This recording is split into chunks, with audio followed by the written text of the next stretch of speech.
अच्छे marks score करना तो हर स्टूडेंट का ड्रीम होता है, उसमें भी साइंस एंड मैथ्स सब्जेक्ट में तो सबसे ज़्यादा। वेल, बोर्ड एग्जाम की डेट शीट आ चुकी है एंड डेफिनेटली अब एग्जाम में बहुत ही कम टाइम बचा है। द थिंग इज कि पढ़ाई तो हर स्टूडेंट कर रहा है, but apart from preparing for syllabus ऐसी और क्या चीज़ें हैं जिन पे एक स्टूडेंट को फोकस करना चाहिए बोर्ड्स में अच्छा परफॉर्म करने के लिए, बेस्ट परफॉर्म करने के लिए। तो इस वीडियो में मैं आपके लिए लेके आई हूँ 5 tips to score full marks in science board exam. The tip number 1 is focus on diagrams.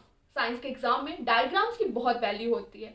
ऐसा सोचिए कि किसी क्वेश्चन के आंसर में आप 2 पेज का आंसर लिख के आ रहे हैं एंड वही आपका कोई फ्रेंड है जो 1 पेज से आंसर लिखता है सिर्फ, बट साथ में वो एक नीट डायग्राम भी बना के आ रहा है। तो इसके बहुत हाई चांसेस है कि एग्जामिनर आपके फ्रेंड को ज्यादा मार्क्स देगा। किसी भी आंसर शीट में जब एक एग्जामिनर किसी डायग्राम को देखता है तो उसको ऐसा फील होता है कि इस बच्चे को वो क्वेश्चन आता है, वो इस क्वेश्चन को समझता है, इसलिए इसके चांसेस बहुत बढ़ जाते हैं कि वो उस बच्चे को ज्यादा मार्क्स देता है। इसलिए आपको साइंस के एग्जाम में डेफिनेटली डायग्राम से फोकस करना है। The second tip is work on presentation. Science के एग्जाम में प्रेजेंटेशन की भी बहुत ज्यादा वैल्यू होती है। आप अगर अपने एग्जाम में कोई रे डायग्राम बना रहे हैं, अगर वो नीटली रिप्रेजेंटेड होगा, लेबल्ड होगा, तो आपको ज्यादा मार्क्स मिलने के चांसेस हैं।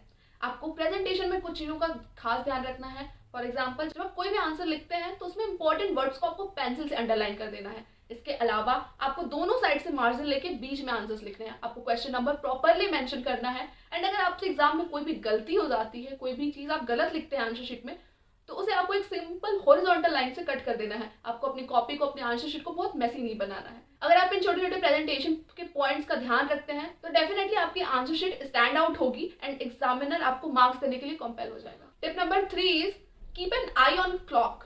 आपको प्रेजेंटेशन का ध्यान रखते रखते टाइम मैनेजमेंट को नहीं भूल जाना है। कई बार मैंने स्टूडेंट्स को ये कंप्लेन करते हुए सुना है, उन्हें क्वेश्चंस तो सारे आते थे बट उनके पास टाइम कम था।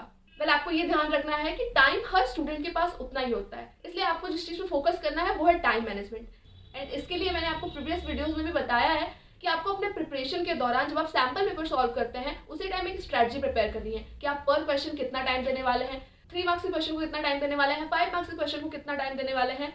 एंड इसी स्ट्रेटजी को आपको फाइनल एग्जाम में भी फॉलो करना है एंड इस तरीके से आप डेफिनेटली टाइम को मैनेज कर पाएंगे। Tip number 4 is focus on units. Science and maths के एग्जाम में खासतौर से यूनिट्स का बहुत बड़ा रोल होता है। कई बार स्टूडेंट्स यूनिट्स को इग्नोर कर देते हैं एंड इस चक्कर में उनके मार्क्स डिडक्ट हो जाते हैं। इसके अलावा कई क्वेश्चन में हमें यूनिट कन्वर्जन की जरूरत होती है एंड स्टूडेंट्स क्वेश्चन में यूनिट कन्वर्जन करना भूल जाते हैं, जिसकी वजह से उनका पूरा सॉल्यूशन सही होने पे भी उन्हें फुल मार्क्स नहीं मिलते हैं। तो आपको यूनिट पे काफी ध्यान रखना है। इसके लिए आप ये कर सकते हैं कि एग्जाम में जब आपको इनिशियल 15 मिनट मिलते हैं क्वेश्चन पेपर को पढ़ने में, उसी टाइम आप जिस भी क्वेश्चन में आपको यूनिट्स दिखाई देते हैं आपको उसे पेंसिल से अंडरलाइन कर लेना है।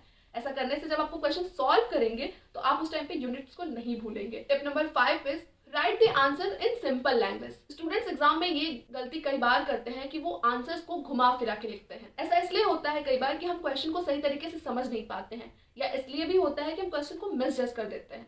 इसके लिए आपको क्वेश्चन को प्रॉपर फोकस होकर पढ़ना है एंड जितना हो सके उतनी सिंपल लैंग्वेज में आंसर को लिखना है, जिससे कि एग्जामिनर को कॉपी चेक करते टाइम आपके आंसर को पढ़ने में आसानी हो, समझने में आसानी हो एंड वो आपको ज़्यादा मार्क्स दे। अब अगर आपको इस वीडियो से रिलेटेड कोई भी डाउट्स है तो हमें कमेंट सेक्शन में ज़रूर बताएं एंड ऑल्सो इस वीडियो को अपने फ्रेंड के साथ शेयर करना ना भूलें। वीडियो को लाइक कीजिए and subscribe to the channel. Thank you.